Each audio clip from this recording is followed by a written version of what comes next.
ले जी जरा बताएं कहां तक पहुंची हमारी स्टोरी। आज हमने बोनस इशू करना है। हम सीख रहे हैं earning per share.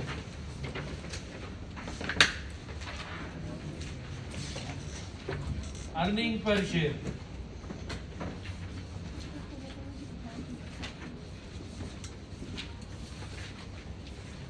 Earning per share का मतलब यह है कि ऑर्डिनरी शेयर होल्डर्स जो हैं वो पर शेयर कितना कमा रहे हैं, वो पर शेयर कितना कमा रहे हैं। उन्हें इस साल अर्निंग पर शेयर जो होती है फॉर द ईयर होती है। जैसे हमने पढ़ी थी income statement, sales minus CGS, फिर ग्रॉस प्रॉफिट, फिर एडमन, फिर सेलिंग, फिर फाइनेंस, फिर profit before tax, tax profit after tax.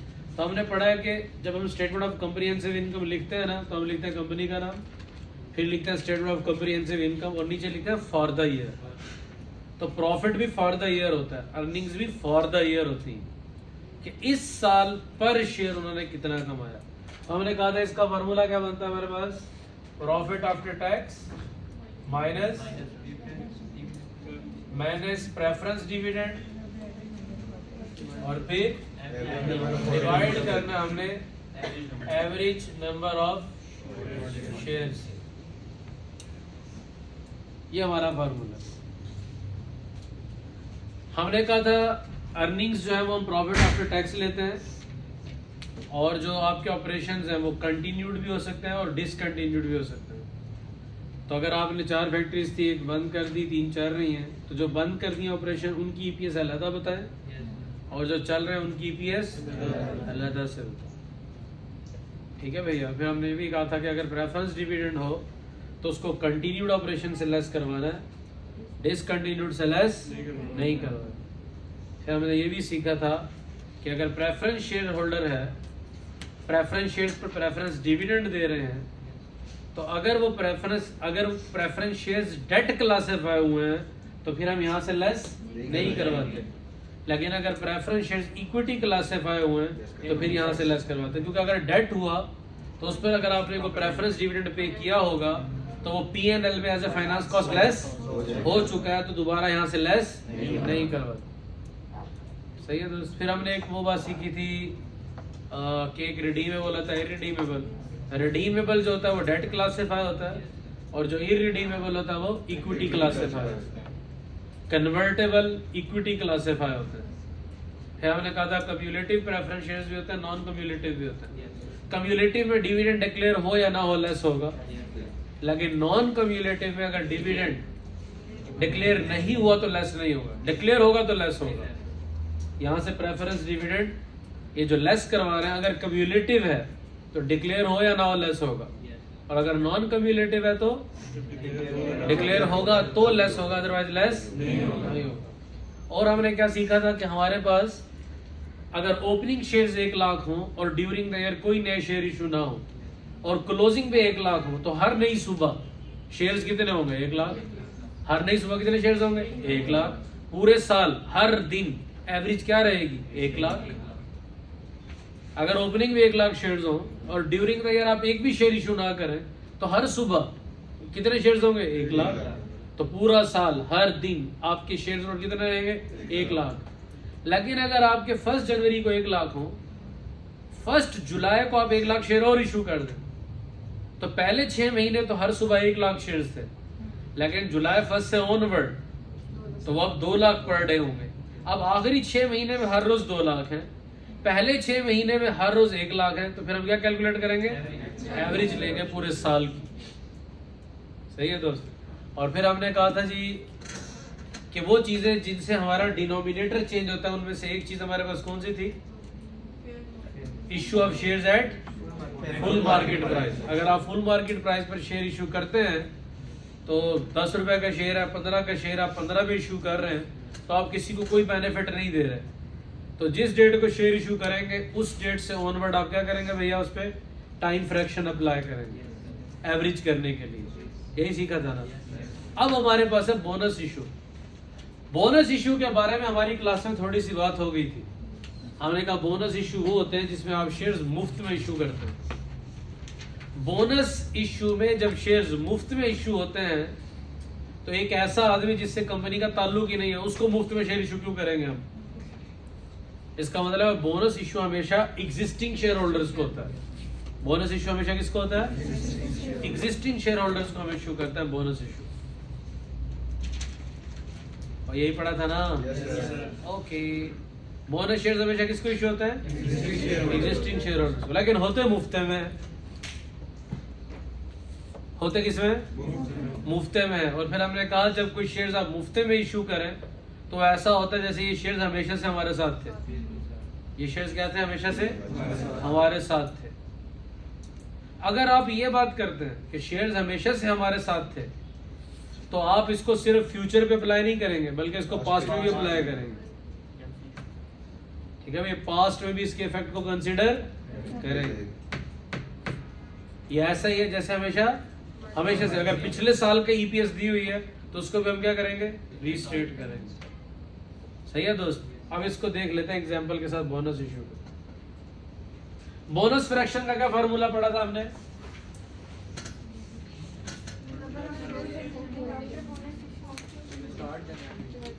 जी, बोनस फ्रैक्शन का फार्मूला हमने लिखा था number of shares after bonus issue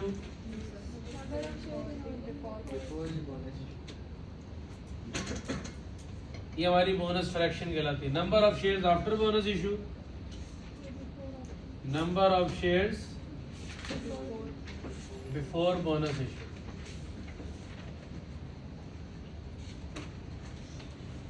अगर कोई आदमी ये कहे कि ये तो सबको क्लियर हो गया ना कि बोनस इशू हमेशा किसको इशू होता है? Existing share holder. किनको इशू होता है? अगर कोई आदमी कहे 1/2 शेयर इशू कर दो, इसका मतलब क्या है? जिसके पास 2 हैं उसके पास अब कितने हो जाएंगे? 3 हो जाएंगे। तो फिर क्या फ्रैक्शन बनेगी? Number of shares after bonus issue. 1/2 आप इशू कर रहे हैं तो आफ्टर बोनस इशू कितने हो जाएंगे? 3। और पहले कितने थे उसके पास? तो ये बोनस फ्रैक्शन होती है। ठीक है भैया, इसका मतलब ये है कि अगर हमारे पास 1 लाख शेयर्स हो और अगर हम 1/2 शेयर इशू करें तो बताओ कितने शेयर इशू करेंगे? बताना जी। अगर हमारे पास 1 लाख शेयर्स ऑलरेडी हो और अगर हम कहें कि 1/2 शेयर इशू करो, कितने शेयर इशू होंगे? 50,000। तो आपके पास पहले 1 लाख थे, आपके कहने के मुताबिक 1/2 करें, जिनके पास 1 लाख है उनको 2 पे डिवाइड करो और उनको 1 शेयर और दे दो, तो 1/2 कितना बनेगा? 50,000। तो टोटल कितना हो जाएगा? 1,50,000। तो हमने ये ऐड करके किया। लेकिन आप इसको डायरेक्ट बोनस फ्रैक्शन से भी कर सकते हैं। बोनस फ्रैक्शन कितनी बनी थी हमारी? 3/2। जरा आंसर बताना क्या होता है? अगर जो एग्जिस्टिंग शेयर्स है उनको 3/2 लगाए तो क्या आंसर आता है? कितना बनता है? तो आप ऐसे डायरेक्ट बोनस फ्रैक्शन भी लगा सकते हैं एग्जिस्टिंग बोनस इशू के बाद कि हमारे पास रिवाइज नंबर ऑफ शेयर्स कितने हैं। समझ आ रही है? बोनस फ्रैक्शन किसे कहते हैं? बोनस फ्रैक्शन वो फ्रैक्शन होती है जो हमारे नंबर ऑफ शेयर्स को एडजस्ट करती है आफ्टर बोनस इशू। हमारे नंबर ऑफ शेयर्स को क्या करती है? एडजस्ट करती है आफ्टर बोनस इशू। आपके पास 1 लाख शेयर्स थे, आपने इशू किया 1/2। आपने कहा जिनके पास 2 है उन्हें 1 और दे दो। तो मैंने कहा जी एग्जिस्टिंग नंबर ऑफ शेयर्स को मैं कैसे एडजस्ट करूं? तो आपने कहा सर बोनस फ्रैक्शन कैलकुलेट कर लें और एग्जिस्टिंग नंबर ऑफ शेयर्स पर अप्लाई करें, टोटल नंबर ऑफ शेयर्स आ जाएगा। तो मैंने कहा बोनस फ्रैक्शन बनती कैसे है? तो आपने फार्मूला बताया number of shares after bonus issue divided by number of shares before bonus issue. 1/2 कर रहे हैं, जिनके पास 2 थे उनको 1 और दे दिया, तो उनके पास number of share after bonus issue कितने हो जाएंगे? 3। और बिफोर बोनस इशू 2। तो फ्रैक्शन क्या बनेगी? 3/2। तो एग्जिस्टिंग नंबर ऑफ शेयर्स पर 3/2 लगा देंगे तो हमारे पास क्या हो जाएंगे? Exact number of shares. लेकिन एक बात हमने और सीखी थी पिछली क्लास में भी, आज भी की है, कि हम बोनस इशू को ऐसे समझते हैं जैसे ये हमेशा से हमारे साथ थे। हज़रत आदम अलैहिस्सलाम के दौर में अगर वो कंपनी बनी थी तो और उस साल का भी कोई डाटा हुआ तो पिछले सारे डाटा पे अप्लाई होगी बोनस फ्रैक्शन। ये ऐसे है जैसे ये हमेशा से हमारे साथ थे। इसका मतलब ये हुआ कि बोनस फ्रैक्शन का इफेक्ट अगर हमें इससे पहले इस साल का डाटा हो, पिछले सालों का हो या उससे पहले हो, तो हम पिछले तमाम पर बोनस फ्रैक्शन क्या करेंगे, अप्लाई करेंगे, ताकि नंबर ऑफ शेयर्स क्या हो जाए, एडजस्ट हो जाए। क्या हो जाए, नंबर ऑफ शेयर्स एडजस्ट हो जाए।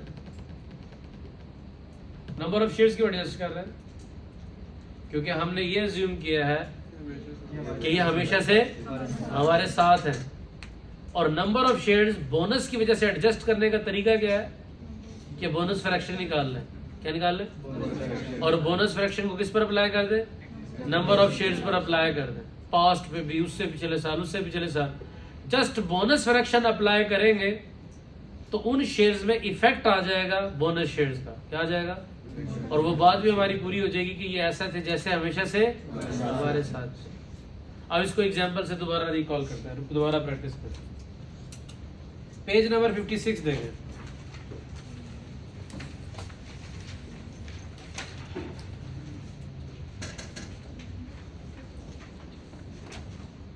पेज नंबर 56 पे एग्जांपल है, example number 10।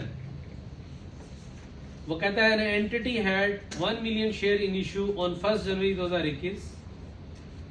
They issued 200,000 shares at market value on 1 अप्रैल 2001। ये तो फुल मार्केट प्राइस पर शेयर इशू कर रहे हैं ना। आगे क्या कहता है, followed by a 1-for-5 bonus issue on August 2001 with a further 300,000 issues at market value on 1 अक्टूबर 2001।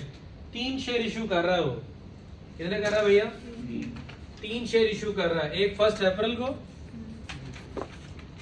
और फिर कब कर रहा है?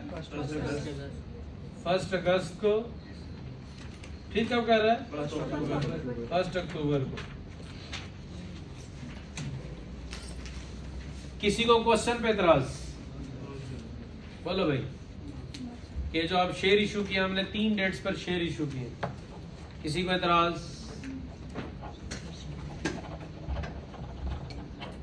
हाँ जी बोले, किसी को एतराज? ओके की रिपोर्ट है, गुड हो गया। अब इसमें से 2 फुल मार्केट प्राइस पर है।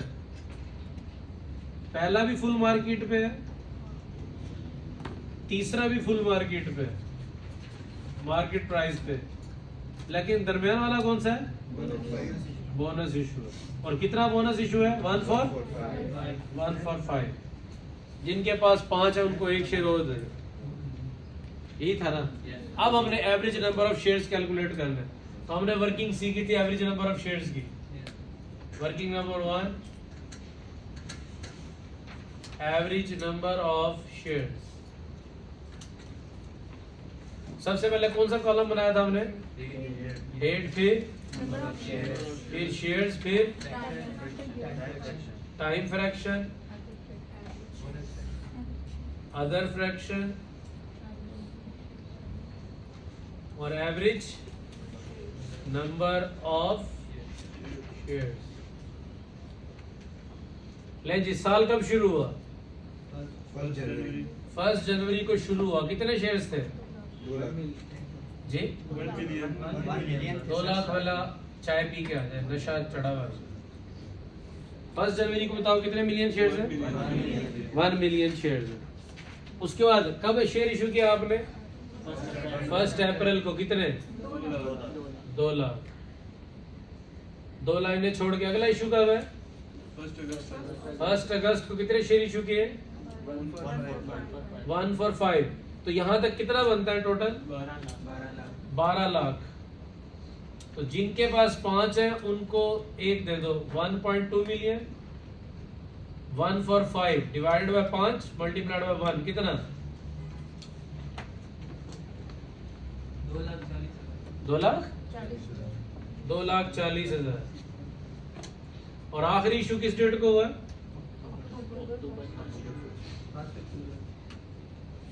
1 अक्टूबर। जी कितना? 3 लाख।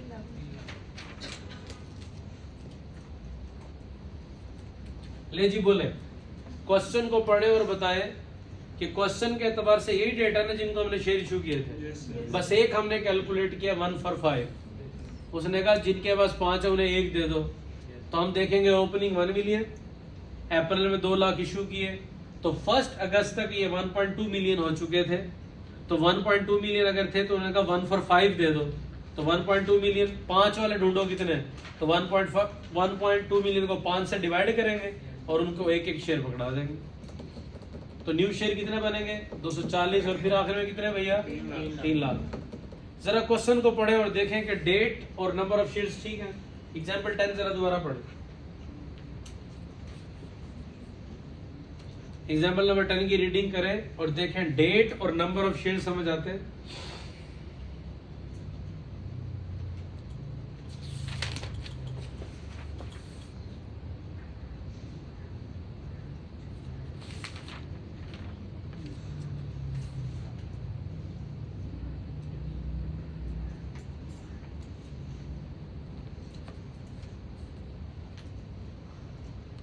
बोलो भाई सही है।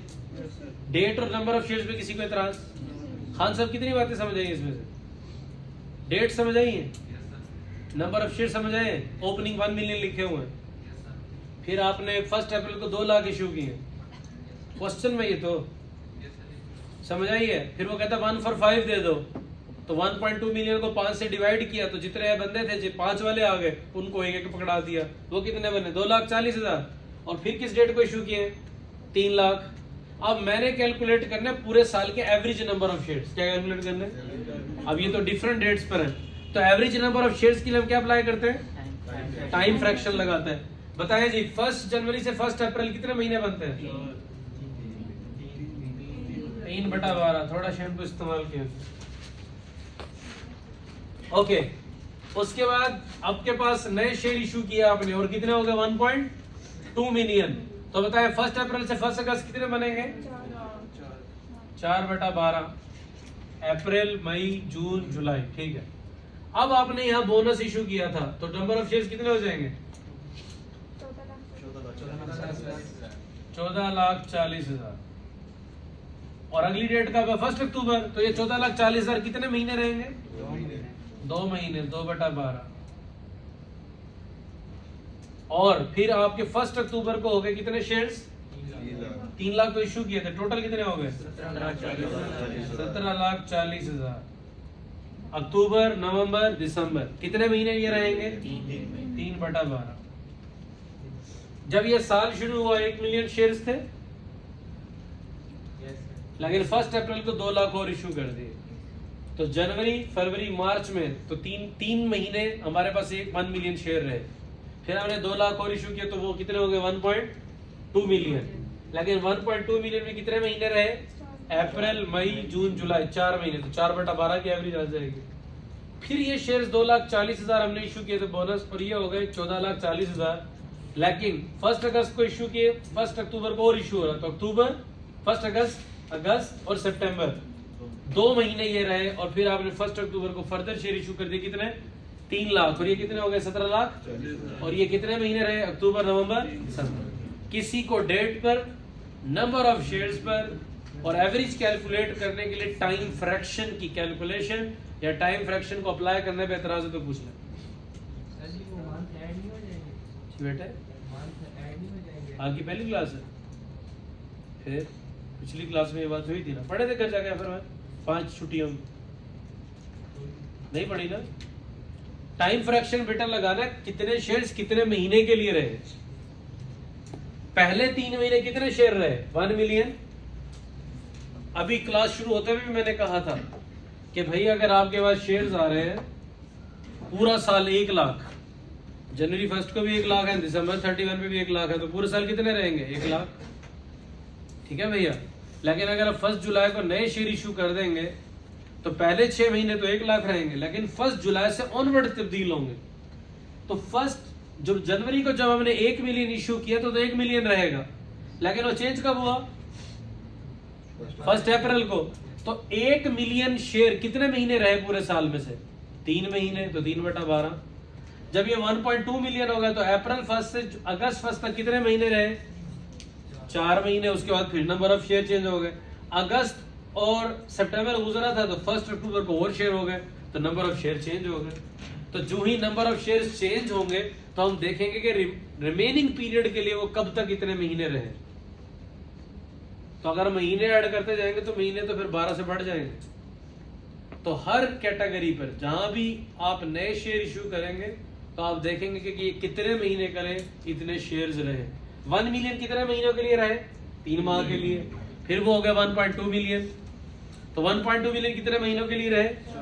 4 माह। फिर वो कितने हो गए? 1.44 मिलियन। फिर वो कितने महीने के लिए रहे? 2 माह के लिए। फिर कितने हो गए? 1,740,000 और वो कितने महीने के लिए रहे? 3 माह के लिए रहे।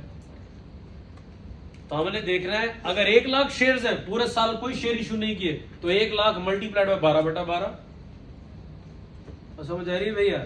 जो ही आप किसी डेट पर शेयर इशू करेंगे तो उस डेट पर पिछले जो नंबर ऑफ शेयर्स हैं उनकी एवरेज क्या होगी, जितने महीने उन्होंने स्टैंड किया। तो फर्स्ट 1 मिलियन ने कितने महीने तक स्टैंड किया? 1 अप्रैल तक। जनवरी, फरवरी, मार्च 3/12। फिर वो कितने हो गए? 1.2 मिलियन। तो 1.2 मिलियन कब तक रहे? अप्रैल, मई, जून, जुलाई, 4 महीने की एवरेज आ जाएगी। फिर वो बढ़ के कितने हो गए? 1.44 मिलियन। वो कितने महीने रहे? 2 माह। और अगले कितने रहे? 3 माह। 3/12। 1 मिनट है, जरा देख लें। डेट, नंबर ऑफ शेयर्स और टाइम फ्रैक्शन, इसको चेक कर लें। अगर किसी को समझ नहीं आती तो पूछ लो। चलिए करेक्शन।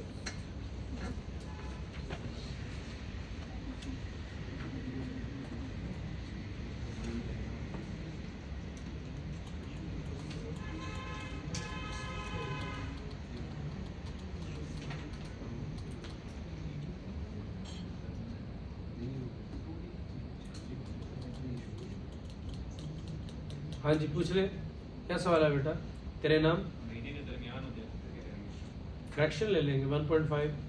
नहीं, अगर जो शेयर है वो महीने के दरमियान में इशू हो रहे हैं। जी मैंने वही बताया ना बेटा, अगर आपने 16 को शेयर इशू किए हैं, ठीक है, फॉर एग्जांपल 16 दिसंबर को किए हैं, तो 15 दिन तो इस साल के हैं ना, तो 0.5 डिवाइडेड बाय 12, आधा महीना ले लेंगे। नहीं समझ आई बात? बात ही थोड़ी सी थी तो थोड़ी सी समझ आएगी ना। तो आधा महीना को आधा लेंगे ना भाई। पूरा दिसंबर होगा तो क्या लेंगे? 1/12। 0.5 जी 0.5 जी। अगर आप पूरा साल शेयर इशू करते आए हैं, फॉर एग्जांपल ये आपका जो आखिरी इशू आ रहा है 3 लाख, ये होता 15 दिसंबर को, तो फिर हम क्या करते? फिर आखिर में लेते 0.5 डिवाइड बाय 12, आधा महीना। जी 15 ना हो गए, 14 या 18 हो गए। फिर भी आधा ले लेंगे। जितना तुम ले सकते हो उतना ले लेना, ठीक है?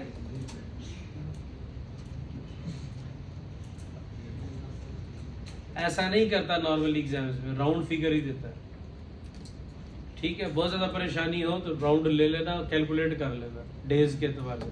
फिर डेज पे फ्रैक्शन लगा देना, महीने में फ्रैक्शन लगा देना, ठीक है? महीने पे अगर हम फ्रैक्शन लगाएं तो क्या बनेगी? अगर 15 तारीख को शेयर इशू करें तो महीने में कितने दिन होते हैं? 30। 15/30 कर देंगे। 1 पे 15/30 लगाएंगे, 1.5 आंसर आ जाएगा। और अगर ज्यादा मसला हो, 18 तारीख हो, तो 12/30 कर देना, तो रिमेनिंग टाइम पीरियड आ जाएगा। देखो फरवरी का महीना हो, इतना उसने नहीं सोचा, उसने सोचा होता ना वो कर देता। यही तो मसला है, हम 47-48 में क्यों फेल होता है? ज्यादा सोचते और उन चीजों को सोचते हैं जो इररिलेवेंट है, जो काम की बात है उनको सोचते ही नहीं। बोला जी ये डेट्स क्लियर है, नंबर ऑफ शेयर्स क्लियर है, टाइम फ्रैक्शन क्लियर है, ओके। अब एक बात रह गई, इस क्वेश्चन में एक बोनस इशू हुआ है। किस डेट को? 1 अगस्त को है। 1 अगस्त को बोनस इशू हुआ है। कितना बोनस इशू है जरा बताना? कितने शेयर्स थे? 2 लाख। 1 for 5, 2,40,000 थे ना, ओके। 1 for 5 की बोनस फ्रैक्शन बनाना क्या बनेगी? हमने कहा था number of shares after bonus issue कितने हैं 1 for 5। आपके पास 5 थे, मैंने आपको एक और दे दिया तो कितने हो जाएंगे 6 और पहले कितने थे 5। इसका मतलब है ये तो कंसेंसस हो गया कि हमारी बोनस फ्रैक्शन बनेगी 6/5। किसी को बोनस फ्रैक्शन पे एतराज हो तो पूछ लो, आधा मिनट है, देख लो क्वेश्चन में उसने लिखा हुआ बोनस फ्रैक्शन करनी है 1 for 5।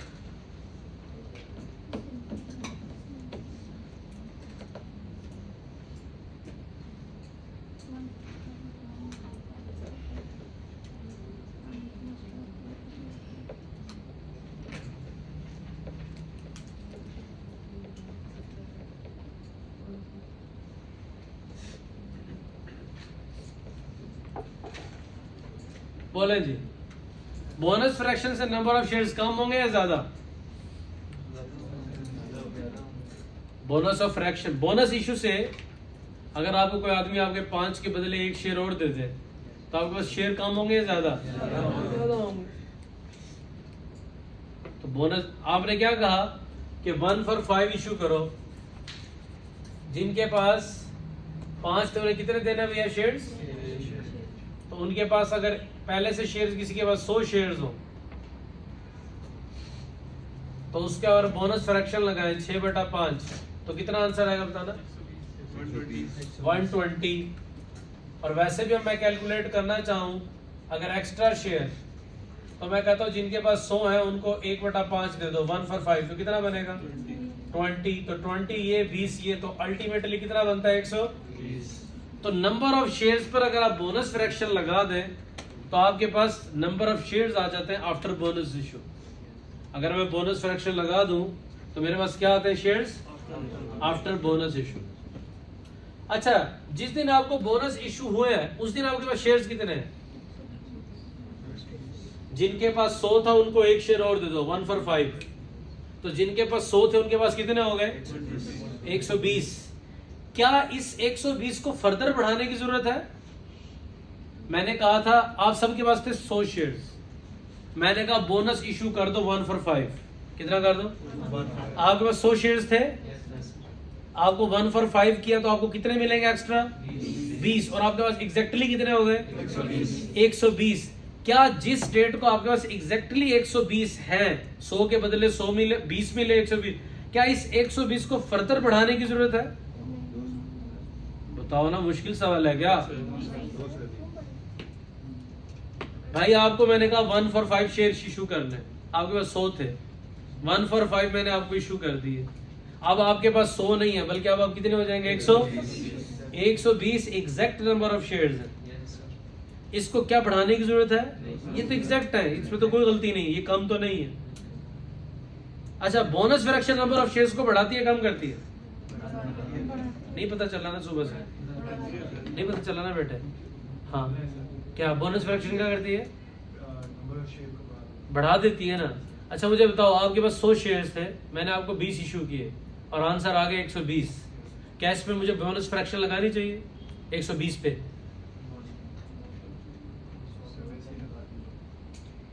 बहुत मुश्किल सवाल पूछते हैं। जितनी दूसरी बातों पे काम चलता है ना, पढ़ाई पे चलाया कर दिमाग। आपके पास 100 शेयर्स हैं, जब मैं बोनस इशू करूंगा तो 100 पर बोनस फ्रैक्शन लगाऊंगा, बोनस फ्रैक्शन लगा के उसको 120 कर लूंगा। 120 पर फर्दर क्या बोनस फ्रैक्शन लगानी चाहिए मुझे? तो जब आप बोनस इशू कर चुके होंगे और उस डेट पर जो नंबर ऑफ शेयर्स आएंगे वो एग्जैक्ट नंबर ऑफ शेयर्स 120 होंगे, उस पर फ्रैक्शन अप्लाई नहीं होगी। इसका मतलब क्या हुआ? इसका मतलब ये हुआ कि यहां आप ऑलरेडी शेयर्स इशू कर चुके हैं 2,40,000 पूरे, और यहां पूरा 2,40,000 एडेड है। एडेड है कि नहीं? पूरे 2,40,000 शेयर एडेड हैं। इन पर बोनस इशू करने के बाद ये नंबर ऑफ शेयर्स आए हैं। तो जब आप 100 से 120 करें, बोनस इशू के बाद जो नंबर ऑफ शेयर्स आते हैं, क्या उन पर बोनस फ्रैक्शन लगानी चाहिए? क्योंकि अगर लगाएंगे तो मजीद शेयर्स को बढ़ा देंगे, हालांकि शेयर तो इशू हुए ही नहीं। अब एक पॉइंट यहां से सीखना है कि जब बोनस इशू हो तो जिस डेट को बोनस इशू होता है उस डेट को या उसके बाद बोनस फ्रैक्शन अप्लाई नहीं होती। वजह क्योंकि एग्जैक्ट नंबर ऑफ शेयर्स आप ऐड कर चुके हैं, आपको मजीद नंबर ऑफ शेयर्स बढ़ाने की जरूरत नहीं। जब 100 को 120 कर दिया है, 20 से उसको बढ़ा दिया है, 1.2 मिलियन में 2,40,000 ऐड कर दिया है, 1.2 को 1440 कर दिया है, तो फर्दर क्यों मैं फ्रैक्शन अप्लाई करके इसको बढ़ाऊं? ये तो एग्जैक्टली नंबर ऑफ शेयर्स आ गए। बढ़ने के बाद बढ़ाना तो उनका है जिनके बारे में मैंने एज्यूम किया था कि बोनस इशू ऐसे होता है, जो हमेशा से मेरे साथ था।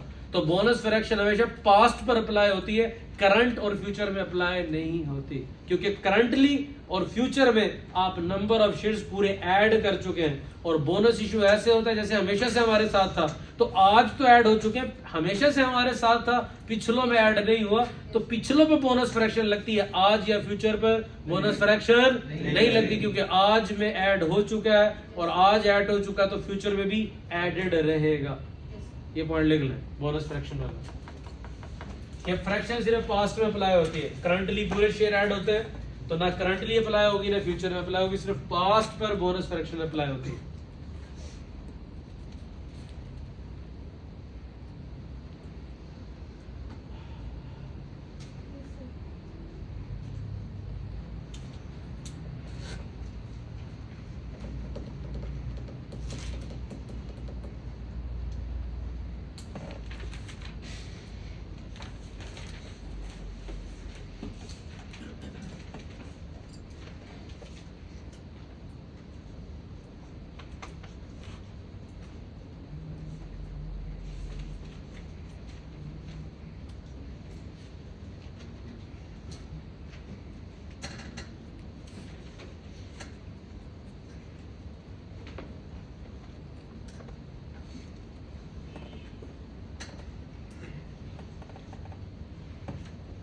बोलो भाई, क्लियर है? अब बताएं जी, फिर करंटली और फ्यूचर में बोनस फ्रैक्शन अप्लाई, क्योंकि exact number of shares add हो चुके हैं। अब किस पे अप्लाई करना है हमने सिर्फ? अब बताएं आपकी बोनस फ्रैक्शन क्या बनी थी? 6/5। ओके, बोनस फ्रैक्शन अप्लाई करते हैं पास्ट पे, 6/5 और 6/5। और अगर पिछले साल के भी नंबर ऑफ शेयर्स होंगे तो उनको भी क्या कर देंगे? 6/5, ताकि नंबर ऑफ शेयर्स, क्योंकि हमने कहा था बोनस इश्यू ऐसे होता है जैसे हमेशा से हमारे साथ था, तो जितनी भी प्रीवियस कैलकुलेशंस होंगी शेयर्स की, उन सब पर बोनस फ्रैक्शन क्या होगी? अप्लाई हो जाएगी। अब बताइए जी क्या आते हैं शेयर्स? 12 लाख, पहला 3 लाख, दूसरा 4,80,000, तीसरा 2,40,000, चौथा 4,35,000, टोटल 14,55,000, 14,55,000। तो अगर बोनस इशू हो जाए और फुल मार्केट प्राइस इशू भी हो जाए तो इस तरह से हम अपने average number of shares calculate करेंगे। पहले बोनस फ्रैक्शन कैलकुलेट कर लें। अगर वो कहता है 2 for 5, तो number of shares after issue कितने हो जाएंगे? 5 + 2 7, और number of shares before issue 5, 7/5 bonus fraction calculate करके रख लें। जिस डेट को बोनस इशू हो रहा है उस डेट को तो एग्जैक्ट नंबर ऑफ शेयर्स आ रहे हैं, उस डेट और फ्यूचर में बोनस फ्रैक्शन अप्लाई नहीं होगी। बोनस फ्रैक्शन कब अप्लाई होगी भैया? पास्ट में। जितनी भी इस साल की कैलकुलेशन हो या प्रीवियस ईयर्स की अगर ईपीएस दे दे तो नंबर ऑफ शेयर्स को आपको दोबारा से रीस्टेट करना है। रीस्टेट करने का तरीका क्या है? सिंपली क्या करेंगे? बोनस फ्रैक्शन अप्लाई कर देंगे, तो नंबर ऑफ शेयर्स में ऑटोमेटिकली बोनस एलिमेंट ऐड हो जाएगा। मैंने यहाँ 2-3 जगह प्रूव किया था, यहाँ भी वहां भी। बोनस फ्रैक्शन एक्चुअली किस लिए होता है कि बोनस एलिमेंट को क्या किया जाता है? नंबर ऑफ शेयर्स में ऐड कर दिया। कितने शेयर्स बनते हैं भैया? ये 14 लाख बोला जी। इसमें अगर किसी को मसला तो पूछ, डन है? गुड, हो गया। अब एग्जाम्पल 11 करें, आपके पास 3 मिनट है, जल्दी करें। एग्जाम्पल 11 पिंक लिमिटेड करें, शाबाश।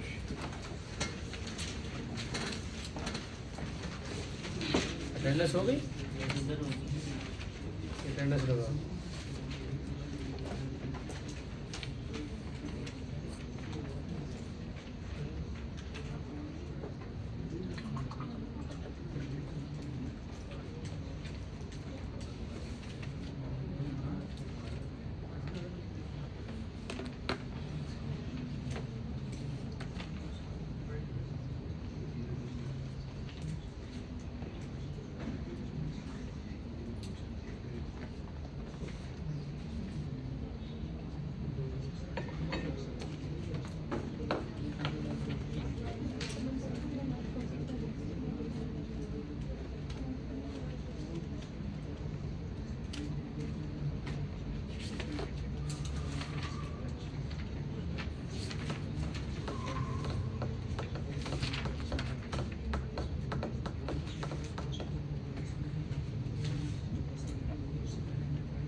एक भी लो बेटा दोबारा,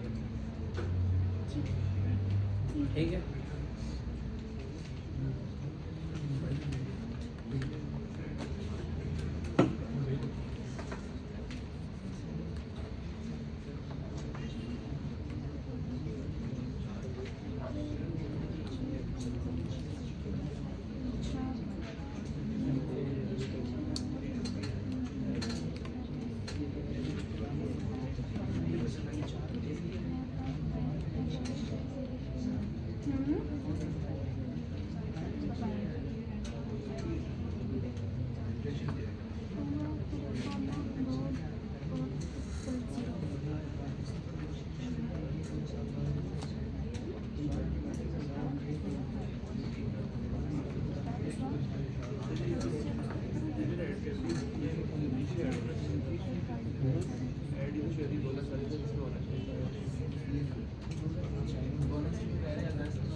अप्रैल में ऐड नहीं किया उसने, 1 for 5 ऐड किया बस, डेट वही है। सब टोटल तो उसने 1 अगस्त का कैलकुलेट किया ना, टोटल तो 1 अगस्त को है ना 1440। हाँ प्रेजेंटेशन में डिफरेंस है, बाकी 1440 तो 1 को। आपने पिंक लिमिटेड कर लिया, ले जी देखिए पिंक लिमिटेड में क्या कहता है। वो कहता है pink limited has 31 December financial year and on 1st January 2004 it has 4 million share in issue. There were no share issue in year 4. 2004 में कोई उसने नंबर ऑफ शेयर इशू नहीं किए। On 1st July 2005 it has made 1 for 4 bonus issue. 2004 में कोई issue नहीं है, 2005 में एक बोनस इशू हो रहा है, कब? 1 जुलाई को। वो कहता है basic EPS reported in 2004 was 20 million, पिछले साल का प्रॉफिट था, अर्निंग थी 4 मिलियन शेयर्स थे और ईपीएस आई 5 रुपए। किसी को इतराज? Earning attributable to ordinary share holders for 2005 is 24 million. 2005 की अर्निंग कितनी है? कितनी है भैया? अब बोलो 24 मिलियन। रिक्वायरमेंट क्या है? Calculate basic EPS for the year ended 31 December 2005 including comparatives for 2004। वो कहता है 2004 का भी कैलकुलेट करनी है ईपीएस। पिछले साल की अर्निंग्स भी हैं, शेयर्स भी हैं, तो पिछले साल की ईपीएस पे क्या फर्क पड़ेगा? बोनस इशू ऐसे होता है जैसे ही हमेशा से, तो पिछले साल के नंबर ऑफ शेयर्स में बोनस एलिमेंट इंक्लूडेड नहीं है, वो तो इस साल किया था। तो इस साल 2005 में जो बोनस इशू किया है उसको हमें इनकॉर्पोरेट करना पड़ेगा किसमें? 2004 4 में भी इनकॉर्पोरेट करना पड़ेगा, क्योंकि बोनस इशू ऐसे होता है जैसे ये हमेशा से हमारे साथ था। अब इसको सामने रखते हुए करते हैं कैलकुलेशन। ये रब कर दो भैया।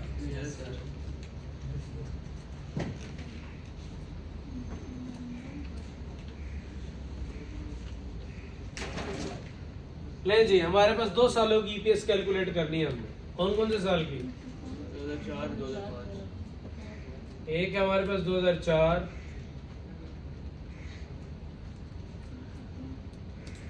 और एक है 2005। ईपीएस का फार्मूला क्या होता है? Earnings divided by number of. 2004 की अर्निंग बताओ। 20 मिलियन 2004 की अर्निंग है। 2005 की अर्निंग बताओ। किसी को अर्निंग में इशू। अब हमने कैलकुलेट करना है नंबर ऑफ शेयर्स। उसके लिए वर्किंग में हालत है। Working number 1, average number of shares. ले जी, 2005 की कैलकुलेट करते हैं। जरा बताना भाई, डेट क्या है हमारे पास? सबसे पहले 1 जनवरी 1। कितने शेयर्स थे? 4 मिलियन। हमारे पास जब साल शुरू हुआ तो 4 मिलियन थे। किसी को इतराज? 4 मिलियन थे ना? फिर किस डेट को हमने इशू किया? 1 जुलाई को। 1 जुलाई को कितने शेयर इशू किए हमने? 1/4। हमारे पास 4 मिलियन थे। हमने कहा 4 वाले ढूंढो। कितने? हमने कहा इसको 4 से डिवाइड करो, बंदे आ जाएंगे कि 4 वाले कितने। तो उन 4 वालों को कितना इशू करना है हमने? 1 शेयर। तो टोटल नंबर ऑफ शेयर कितने इशू होंगे? 1 मिलियन। और कोई शेयर इशू है? तो 1 मिलियन ऐड करके 1 जुलाई को कितने हो जाएंगे ये? 5 मिलियन। 5 मिलियन। इसके बाद हम कौन सी फ्रैक्शन लगाते हैं भैया? Time fraction. बोले जी, 1 जनवरी वाले पे 1 जुलाई तक टाइम फ्रैक्शन क्या लगेगी? 6/12। और 5 मिलियन पे 1 जुलाई से दिसंबर 31 तक 6/12। अब लगाएंगे हम अदर फ्रैक्शन। 1 for 5 की बोनस फ्रैक्शन बताओ क्या बनेगी? 1 for 5 है? 1, अच्छा 1 for 4 है। ओके, 1 for 4 है तो क्या फ्रैक्शन बनेगी? फार्मूला होता है number of shares after bonus issue. तो जिनके पास 4 है उनको 1 में और दे रहा हूँ, तो उनके पास कितने हो जाएंगे? 5। और number of shares before bonus issue, तो ये हमारे पास बन जाएगी बोनस फ्रैक्शन। किसी को बोनस फ्रैक्शन पे इतराज? Okay,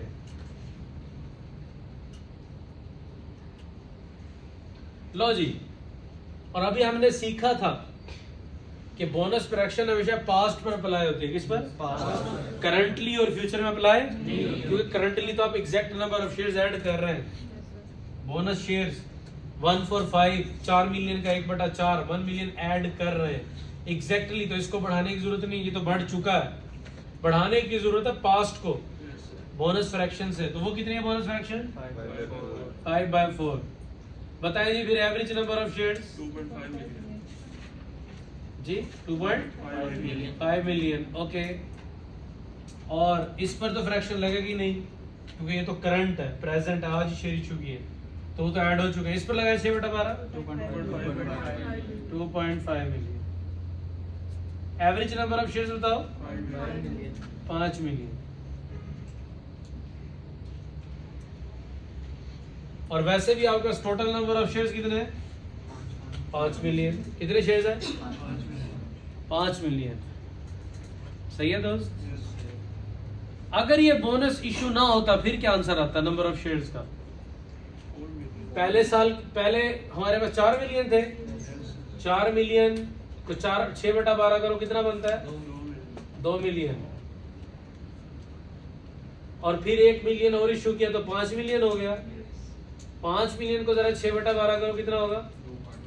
2.5 million. तो ये कितना आंसर आता? 4.5 मिलियन। हमारा आंसर कितना आ रहा है? वो किस वजह से आ रहा है?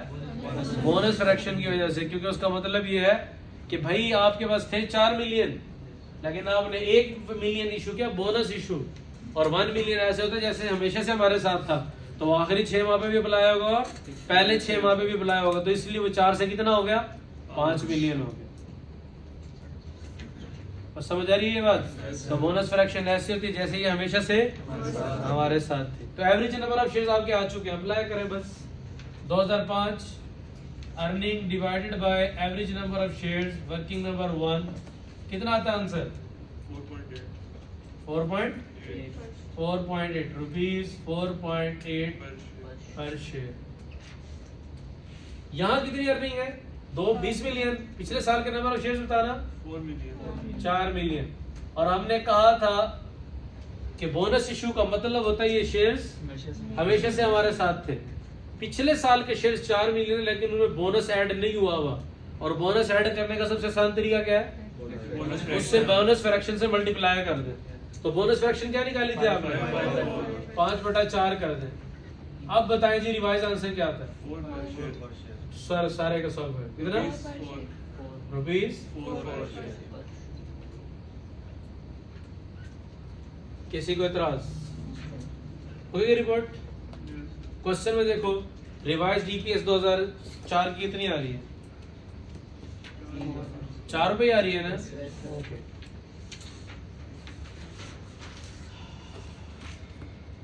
इसको ईपीएस को रिस्टेट करने का एक और तरीका भी है, जरा बताना पिछले साल की ईपीएस क्या थी? पिछले साल की कितनी थी ईपीएस? ₹5 पर शेयर थी। ठीक है भैया। और ये ईपीएस कैसे आती है? Earning divide by number of shares. Earning divide by, इसमें नंबर ऑफ शेयर्स अप्लाई हो चुका है, अर्निंग डिवाइड हो चुकी है, ₹5 आंसर है। ठीक है। अब आज पर अगर आपने अर्निंग कम करना चाहते हैं, क्या करना चाहते हैं? अर्निंग कम कर। देखिए bonus fraction number of shares को बढ़ाता है, तो न्यूमिनेटर बड़ा होता है, डिनोमिनेटर छोटा होता है। न्यूमिनेटर क्या होता है और डिनोमिनेटर छोटा होता है जब हमने नंबर ऑफ शेयर्स बढ़ाने होते हैं। जब भी नंबर ऑफ शेयर्स बढ़ेंगे, जब भी अर्निंग पर शेयर बढ़ेगी या कम होगी? कौन बोला बढ़ेगी? बगैर सोचे नहीं बोला करते बेटे, पहले सोचे फिर बोले। थोड़ी देर खामोश रहे बेटे, लेकिन सोच के बोले। एक आदमी की अर्निंग है 100 रुपए, नंबर ऑफ शेयर्स है 50 रुपए, बताएं ईपीएस क्या होगी? ₹2। एक आदमी की अर्निंग है 100 और शेयर्स कर दूं 100, शेयर्स बढ़ गए, ईपीएस बताओ। यहाँ 2 आ रही है, 1 आ रही है, तो एटलीस्ट फार्मूला याद कर लो।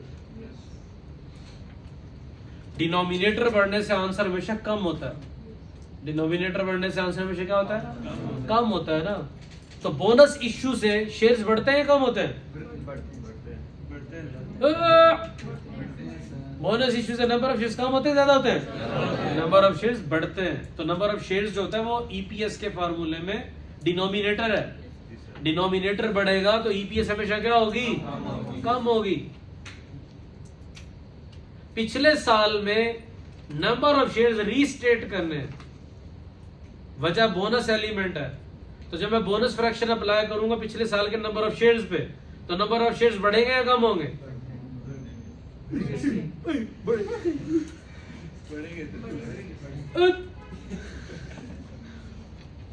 जिनके पास 5 शेयर्स थे उनको एक और दे दो, फिर वहीं से शुरू करा जहां से आज की क्लास शुरू हुई। जिनके पास 5 थे उन्हें एक और दे दो, तो कितने हो जाएंगे? 6 हो जाएंगे भाई। बोनस इशू की वजह से हमेशा शेयर्स बढ़ते हैं।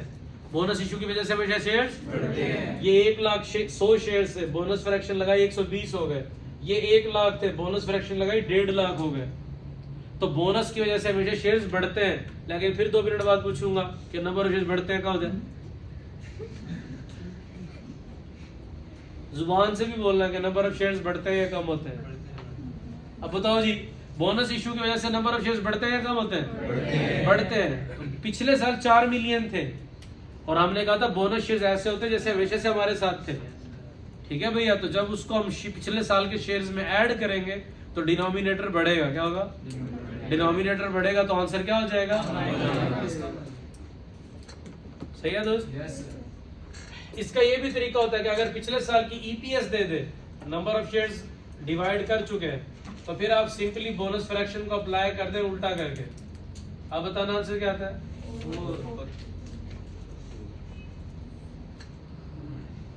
अगर ये पिछले साल के नंबर ऑफ शेयर्स दे दे, फिर तो शेयर्स पर आपने क्या करना है? बोनस फ्रैक्शन अप्लाई करनी है एज इट इज। लेकिन जो चीज नीचे डिवाइड हो रही है ऊपर जाके उल्ट क्या हो जाती है? जब डिनोमिनेटर से चीजें क्या होती हैं? न्यूमिनेटर बनती है। तो जो नीचे होता है वो ऊपर आ जाता है और जो ऊपर होता है वो नीचे जाता है। मैं फरमान पढ़ा रहा, तू हंस रहा है। हंस क्यों रहा है? ये देखे ना, यहाँ 5 ऊपर था, ये 4 नीचे है। जब डिवाइड था तो ये था, जब मल्टीप्लाई करेंगे ऊपर जाएगा तो क्या होगा? 4 ऊपर आ जाएगा और 5 नीचे जाएगा। तो इसमें ऐसे नहीं, क्या बात है जी? क्या हो रहा है? सही है दोस्त। तो आपके पास 2 तरीके हैं, या तो अगर पिछले साल के शेयर्स दे दे, बोनस फ्रैक्शन लगा के उसी को रीस्टेट कर ले। अगर वो आपको नंबर ऑफ शेयर्स ना दे, पिछले साल की सिर्फ ईपीएस दे, तो बोनस फ्रैक्शन नीचे जो है वो डिवाइड हो रही थी, तो ऊपर जाके उसको उल्टा करके क्या कर दे? मल्टीप्लाई कर देंगे तो आंसर सेम आएगा। तो डायरेक्ट ईपीएस पे लगा दें या नंबर ऑफ शेयर्स पर डायरेक्ट बोनस फ्रैक्शन लगा दें, आंसर तब भी क्या आएगा? Same same same same same same same same. सही है? किसी को बताओ जी, पिंक लिमिटेड में कोई मसला? हाँ, पिंक कलर से डी ट्रैक ना हो जाना, ठीक है भैया? अच्छा, आपका होमवर्क क्या होगा? आपका होमवर्क होगा जी ये एग्जाम्पल नंबर 12 रेड लिमिटेड। बाकी जो पढ़ा सारा रिवाइज करके आइएगा। किसी ने कोई बात पूछनी? किसी ने कोई बात पूछनी है? पूछना डन जी। सोलह भाई सवाल सुनो, चुप। ओए भाई, जी सवाल पूछे। सर, वो जो आपने होमवर्क में एग्जांपल दी थी वो मैंने सॉल्व किया तो क्लास का टाइम खत्म हो गया। मैंने क्लास के शुरू में कहा था एनी प्रॉब्लम। जी सर, अभी तो दिया होमवर्क में, जो आपने अभी होमवर्क में दिया वो, ये जो आपने ये बोला है ना कि इसका रेसिप्रोकल मल्टीप्लाई रेड लिमिटेड जो होमवर्क दिया है बेटा, वो होमवर्क है तो होम से करके आइएगा। एडवांस में किए हुए तो आपने बहुत अच्छा किया माशाल्लाह, तभी तो फंसी हुई हैं। अब इसको घर जाके कीजिएगा, हो जाएगी। आसान है, मुश्किल नहीं। सही है भाई? ओके, जा सकते।